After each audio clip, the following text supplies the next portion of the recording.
Fatores que aceleram o desgaste. Estilo de condução, frenagens bruscas e frequentes podem acelerar o desgaste. Condições de uso. Trânsito urbano intenso e rotas com muitas ladeiras também aumentam o desgaste. Qualidade das peças. Pastilhas e discos de freio de qualidade inferior têm menor durabilidade. Condições climáticas. Áreas com muita umidade e salinidade podem corroer mais rapidamente. Os componentes. Sinais de desgaste. Ruído ao frear, chiado ou ruídos metálicos podem indicar desgaste das pastilhas.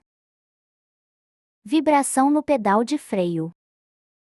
Pode ser um indicativo de discos de freio desgastados ou empenados. Luz de advertência no painel. Alguns veículos possuem sensores que avisam sobre o desgaste das pastilhas.